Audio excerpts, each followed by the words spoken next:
നമസ്കാരം, ഞാൻ doctor Kurian Thomas. ഇന്ന് ഞാൻ സംസാരിക്കാൻ പോകുന്നത് നോർമൽ പ്രഷർ ഹൈഡ്രോകെഫാലസ് എന്ന് പറയുന്ന രോഗത്തെക്കുറിച്ചാണ്.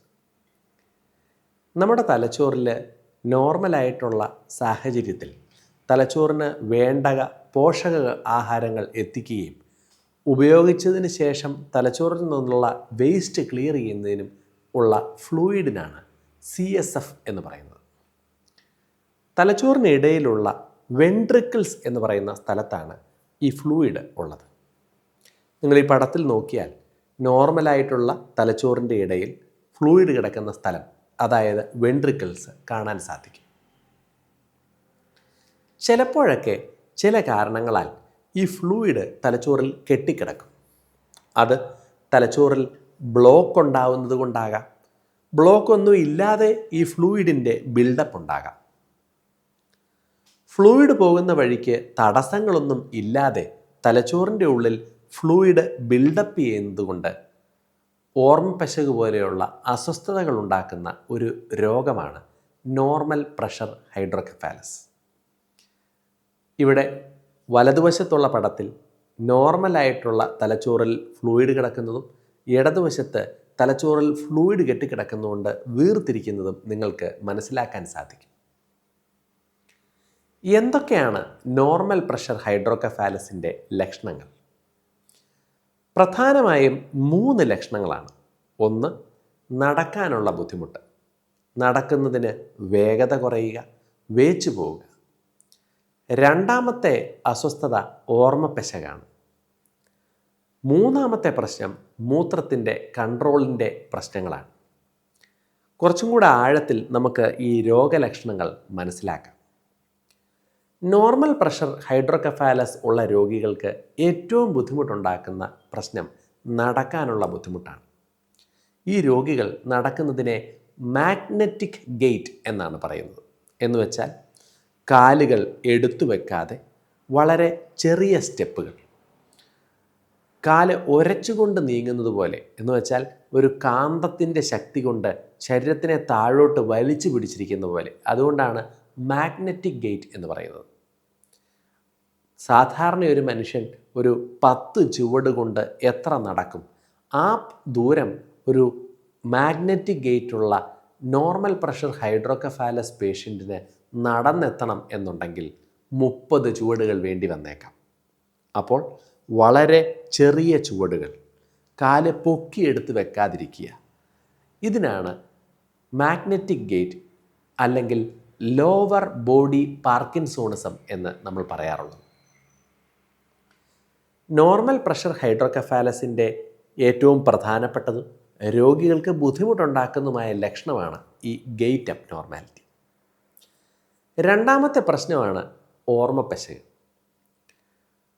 പഴയതും പുതിയതുമായ കാര്യങ്ങൾക്ക് ഉള്ള മറവി, ശ്രദ്ധക്കുറവ്, കുറച്ചൊക്കെ ഓർമ്മപ്പശകിൻ്റെ ഒപ്പം പെരുമാറ്റത്തിലുള്ള വ്യത്യാസങ്ങളും ഈ NPH എന്ന് പറയുന്ന നോർമൽ പ്രഷർ ഹൈഡ്രോകെഫാലസിൽ ഉണ്ടാകാം. മൂന്നാമത്തെ പ്രശ്നമാണ് ബ്ലാഡർ സിംറ്റംസ്, മൂത്രത്തിൻ്റെ കൺട്രോളുമായി ബന്ധപ്പെട്ടുള്ള കാര്യങ്ങൾ. നോർമൽ പ്രഷർ ഹൈഡ്രോകെഫാലസ് ഉള്ള രോഗികൾ അടുപ്പിച്ചടുപ്പിച്ച് മൂത്രമൊഴിക്കും. ഇതിന് യൂറിനറി ഫ്രീക്വൻസി എന്നാണ് പറയുന്നത്. അരമണിക്കൂറോ 45 മിനിറ്റോ കൂടുമ്പോൾ മൂത്രം ഒഴിച്ചുകൊണ്ടേയിരിക്കണം. 2, അവർക്ക് യൂറിനറി അർജൻസിയും ഉണ്ടാകും. എന്ന് വെച്ചാൽ മൂത്രം ഒഴിക്കണം തോന്നിയാൽ പിടിച്ചു നിർത്താൻ പറ്റില്ല, ഉടനെ പോകണം. രാത്രിയിൽ പലതവണ മൂത്രം ഒഴിക്കാൻ എഴുന്നേൽക്കുകയും ചെയ്തേക്കാം. അപ്പോൾ gait abnormality, memory impairment, bladder urgency, ഈ 3 രോഗലക്ഷണങ്ങളെ ചേർത്ത് വായിക്കുന്നതാണ് നോർമൽ പ്രഷർ ഹൈഡ്രോകെഫാലസ് അല്ലെങ്കിൽ NPH എന്ന് പറയുന്നത്. ഈ രോഗമാണോ ഒരാൾക്കുള്ളത് എന്ന് എങ്ങനെ നമുക്ക് ഉറപ്പാക്കാം? ഈ രോഗലക്ഷണങ്ങളുമായ ഒരു രോഗി വന്നാൽ നമ്മൾ അവരെ തലയുടെ സ്കാനിന് വിധേയരാക്കും. CT അല്ലെങ്കിൽ MRI ആയിരിക്കും കൂടുതൽ മികച്ചത്. ഫ്ലൂയിഡ് കെട്ടിക്കിടക്കുന്നതുകൊണ്ട് തലച്ചോറിലേക്ക് അത് അരിച്ചിറങ്ങുക, അല്ലെങ്കിൽ ഊസ് എന്ന് പറയുന്ന പെരിവെൻട്രിക്കുലാർ ഊസ് നമ്മൾ സ്കാനിൽ കാണാറുണ്ട്.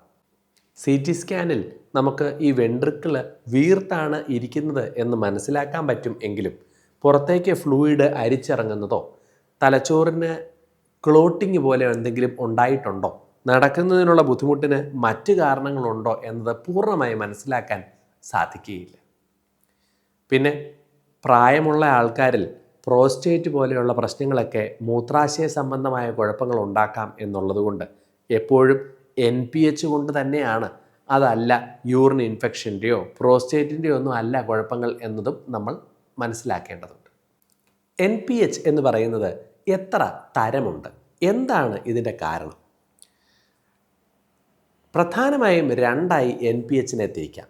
ഒന്നാമത്തേതാണ് ഇഡിയോപ്പതിക് അല്ലെങ്കിൽ പ്രൈമറി NPH എന്ന് വെച്ചാൽ ഇവിടെ കാരണം എന്തെന്ന് നമുക്ക് വ്യക്തമല്ല. പ്രായം കൊണ്ട് കാലക്രമേണ രോഗികളിൽ തലച്ചോറിൽ ഫ്ലൂയിഡ് കെട്ടിക്കിടക്കുന്നു എന്നുള്ളതാണ് കാണപ്പെടുക. രണ്ടാമത്തെ വിഭാഗമാണ് സെക്കൻഡറി NPH.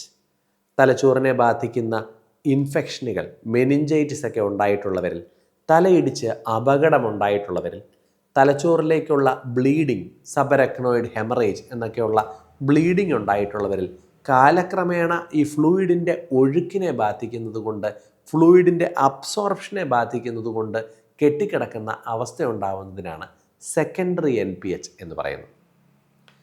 രണ്ട് കാരണമായാലും ഇതിൻ്റെ ചികിത്സ ഒരേ രീതിയിലാണ്. എന്തൊക്കെയാണ് NPHൻ്റെ ചികിത്സ? പ്രധാനമായും മനസ്സിലാക്കേണ്ടത് സാധാരണഗതിയിൽ മരുന്നുകളൊന്നും NPH എന്ന് പറയുന്നതിൽ ഓർമ്മപ്പശകിനോ നടക്കുന്നതിനോ ഒന്നും വ്യത്യാസം വരുത്തുകയില്ല. നട്ടെല്ലിൽ നിന്ന് ഫ്ലൂയിഡ് എടുത്ത് മാറ്റുമ്പോൾ രോഗിയുടെ നടക്കാനുള്ള ബുദ്ധിമുട്ടുകൾ മെച്ചപ്പെടുന്നുണ്ടോ എന്നുള്ളതാണ് NPH കൺഫേം ചെയ്യുന്നതിനുള്ള ഏറ്റവും പ്രധാനപ്പെട്ട ടെസ്റ്റ്. ഇതിനെ ഞങ്ങൾ ടാപ്പ് ടെസ്റ്റ് എന്നാണ് വിളിക്കാറുള്ളത്. നട്ടെല്ലിൻ്റെ പുറകിൽ ഒരു ചെറിയ സൂചി കുത്തി ലംബാർ പങ്ക്ചർ ചെയ്ത് ഈ CSF എന്ന് പറയുന്ന ഫ്ലൂയിഡ് നമ്മൾ ഒരു 30 ml ഡ്രെയിൻ ചെയ്യും. 30 ml ഡ്രെയിൻ ചെയ്തതിന് ശേഷം ഈ രോഗിയെ നമ്മൾ നടത്തിക്കും. ഫ്ലൂയിഡ് എടുക്കുന്നതിന് മുന്നോടിയായും അതിനുശേഷവും രോഗി നടക്കുന്നതിൻ്റെ വീഡിയോ റെക്കോർഡ് ചെയ്യും. രോഗിയുടെ നടക്കുന്നതിൻ്റെ വേഗത, കാലുകൾ എടുത്തു വെക്കുന്ന രീതി, ഒരു നിർദ്ദിഷ്ട ദൂരം തരണം ചെയ്യുന്നതിന് രോഗിക്ക് എത്ര സമയമെടുത്തു, എത്ര ചുവടുകൾ വെക്കേണ്ടി വന്നു എന്നതാണ് നമ്മൾ ഫ്ലൂയിഡ് എടുക്കുന്നതിന് മുമ്പും പിൻപുമായി ടെസ്റ്റ് ചെയ്യുന്നത്. ഒന്നാമത്തെ തവണ ഫ്ലൂയിഡ് എടുക്കുമ്പോൾ ഇംപ്രൂവ്മെൻറ്റ് കണ്ടില്ല എങ്കിൽ 3 തവണ വരെ നമ്മൾ അടുപ്പിച്ചുള്ള ദിവസങ്ങളിൽ ഈ ഫ്ലൂയിഡ് എടുത്തേക്കാം. 3 തവണ വരെ ഫ്ലൂയിഡ് എടുക്കുമ്പോൾ രോഗി മെച്ചപ്പെട്ടു എന്നുണ്ടെന്നുണ്ടെങ്കിൽ അവർക്ക് ഡെഫിനറ്റീവ് ട്രീറ്റ്മെൻറ്റായ ഷണ്ട് സർജറി നമ്മൾ സജസ്റ്റ് ചെയ്യും. ഇതിന് VP ഷണ്ട് അല്ലെങ്കിൽ വെൻട്രിക്കുലോ പെരിറ്റോണിയൽ ഷണ്ട് എന്നാണ് പറയുന്നത്. തലച്ചോറിൻ്റെ ഉള്ളിലെ വെൻട്രിക്കിളിൻ്റെ ഉള്ളിൽ നിന്ന് വയറിലെ പെരിറ്റോണിയൽ ക്യാവിറ്റിയിലേക്ക് ഇടുന്ന ഒരു പൈപ്പാണ് ഈ ഷണ്ട് എന്ന് പറയുന്നത് ഉദ്ദേശിക്കുന്നത്. കെട്ടിക്കിടക്കുന്ന ഫ്ലൂയിഡിന് ഒഴുകിപ്പോകുന്നതിന് വേണ്ടിയായിട്ട് ഇത് ഒരു പുതിയ വഴി ഉണ്ടാക്കും. പ്രോഗ്രാമബിൾ ഷണ്ട് അല്ലെങ്കിൽ നോൺ പ്രോഗ്രാമബിൾ ഷണ്ട് എന്ന 2 തരത്തിലുള്ളതുണ്ട്. കഴിയുന്നതും എപ്പോഴും പ്രോഗ്രാമബിൾ ഷണ്ട് എന്ന് വെച്ചാൽ ഫ്ലൂയിഡ് ഒഴുകുന്നതിൻ്റെ പ്രഷർ, തോത് അഡ്ജസ്റ്റ് ചെയ്യാവുന്ന ഷണ്ട് വെക്കുന്നതാണ് ഉചിതം. ചികിത്സിച്ചാൽ പൂർണ്ണമായി മെച്ചപ്പെടാവുന്ന രോഗികൾക്ക് ഓർമ്മയും നടക്കുന്നതിലുമൊക്കെ വ്യത്യാസം വലിയ രീതിയിൽ വരുത്താവുന്ന ഒരു രോഗമാണ് നോർമൽ പ്രഷർ ഹൈഡ്രോകെഫാലസ്.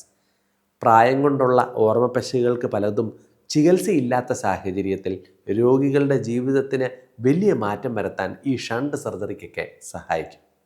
അതുകൊണ്ട് തന്നെ നിങ്ങൾക്ക് പരിചയമുള്ള നിങ്ങളുടെ ബന്ധുക്കൾക്കാർക്കെങ്കിലും ഓർമ്മപ്പശകിനോടൊപ്പം മൂത്രം അടിക്കടിക്ക് പോവുകയും കാലെടുത്ത് വെച്ച് നടക്കാൻ പറ്റാതെ ഒരു മാഗ്നറ്റിക് ഗേറ്റ് അല്ലെങ്കിൽ ലോവർ ബോഡി പാർക്കിൻസോണിസം ഉണ്ടെങ്കിൽ അവർക്ക് NPH ഉണ്ടോ എന്നും ചികിത്സയിലൂടെ അവർക്ക് വ്യത്യാസം വരുത്താമോ എന്നുള്ളത് തീർച്ചയായും പരിശോധിക്കേണ്ടതുണ്ട്.